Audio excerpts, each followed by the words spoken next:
Salam lestari, salam sehat. Assalamualaikum warahmatullahi wabarakatuh. Shalom, namo buddhaya, salam kebajikan. Om Swastiastu. Saya Dr. Iwan Wisnuwardana. Humanity episode kali ini mengangkat tema mengenal metamorfosis pada kupu-kupu. Saudara mengenal serangga cantik yang namanya kupu-kupu? Kupu-kupu merupakan salah satu makhluk hidup terindah yang ada di muka bumi ini. Kupu-kupu penuh warna dengan berbagai corak ini kerap disebut sebagai bunga terbang yang terbang secara alami. Kupu-kupu terlahir sebagai ulat yang dibenci sebagian besar orang dan bisa berubah menjadi salah satu makhluk terindah yang disenangi semua orang dengan warna-warni sayap yang menakjubkan. Sebagai serangga yang terbiasa terbang di siang hari, yaitu makhluk diurnal, kupu-kupu termasuk dalam ordo Lepidoptera dan dikelompokkan dalam subordo Rhopalocera. Kehidupan kupu-kupu berkaitan erat dengan tanaman bunga. Sebagai serangga penyerbuk tanaman berbunga, kupu-kupu berperan ekologis dalam menghisap nektar bunga untuk menjaga keseimbangan ekosistem. Indonesia sebagai salah satu negeri surga bagi pencinta kupu-kupu memiliki sekitar 2.500 jenis kupu-kupu.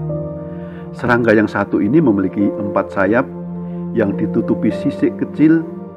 Saat kupu-kupu tidak terbang, sayapnya yang cerah dan berpola itu akan terlipat di bagian belakang.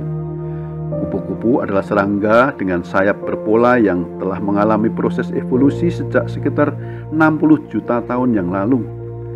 Keindahan sayap dan kekuatan metaforis kemunculan kupu-kupu sepenuhnya terbentuk dari kepompong, makhluk yang tak menjanjikan. Hal tersebut membuat kupu-kupu menjadi objek kekaguman dan inspirasi. Sifat perkembangan dan evolusi kupu-kupu dalam pola sayap yang berbeda satu sama lain telah menarik perhatian para ilmuwan. Meski telah dipelajari sejak zaman dahulu, ada begitu banyak rahasia kupu-kupu yang mulai terkuak.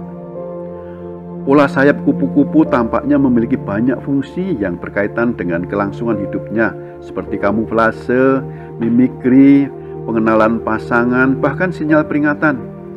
Kupu-kupu dipandang sebagai simbol spiritual dalam banyak kepercayaan kuno.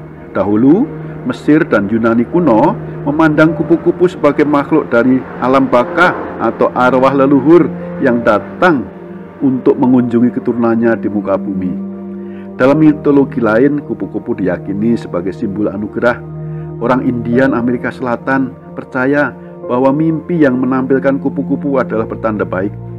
Kemudian masyarakat Irlandia meyakini bahwa kehadiran kupu-kupu akan membawa keberuntungan. Serangga yang satu ini bergerak terbang secara lambat dari satu bunga ke bunga lainnya sambil menghisap nektar atau sari bunga.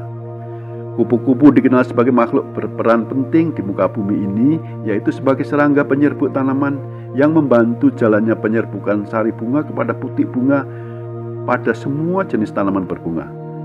Oleh jasa kupu-kupu, bunga terjadi penyerbukan, yang artinya merubah bunga menjadi buah tanaman. Ini proses alam yang menakjubkan, bukan? Selain memiliki sayap yang indah, kupu-kupu juga memiliki 2 antena yang ada di kepalanya. Antena tersebut berfungsi sebagai keseimbangan tubuhnya saat terbang dan sebagai indera pencium bau nektar bunga.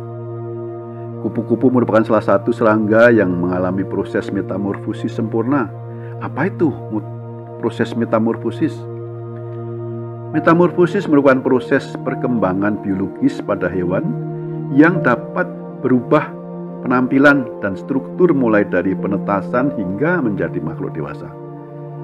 Serangga penyerbuk tanaman ini melalui metamorfosis sempurna dengan urutan dari stadium telur berubah menjadi ulat atau larva, kemudian berubah lagi menjadi kepompong atau pupa, dan selanjutnya berubah lagi menjadi makhluk dewasa atau imago, yaitu menjadi kupu-kupu. Umumnya sebagian besar orang merasa jijik dengan ulat. Sebaliknya hampir semua orang menyukai kupu-kupu dengan keindahan warna-warni sayapnya yang berterbangan mencari bunga dan membantu manusia untuk proses penyerbukan bunga menjadi buah. Inilah karya Tuhan Sang Pencipta yang luar biasa. Itulah rahasia kuasa Tuhan yang Maha Esa. Hendaklah manusia jangan membenci ulat yang buruk rupa itu. Kalau tidak suka, jangan membunuhnya jika ketemu ulat. Suatu saat yang buruk rupa itu mampu bermetamorfosis menjadi ciptaan yang indah, yang cantik, yang sangat berguna bagi kehidupan. Ada firman Tuhan tertulis, kebencian menimbulkan pertengkaran, tetapi kasih menutupi segala pelanggaran. Marilah kita jaga lingkungan alam yang Tuhan sudah anugerahkan kepada kita, agar tetap lestari dalam keseimbangan ekosistem. Semua makhluk yang Tuhan ciptakan adalah baik dan berguna. Salam lestari, salam sehat. Waalaikumsalam warahmatullahi wabarakatuh. Shalom, Namo Buddhaya, salam kebajikan. Om Santi, Santi, Santi Om.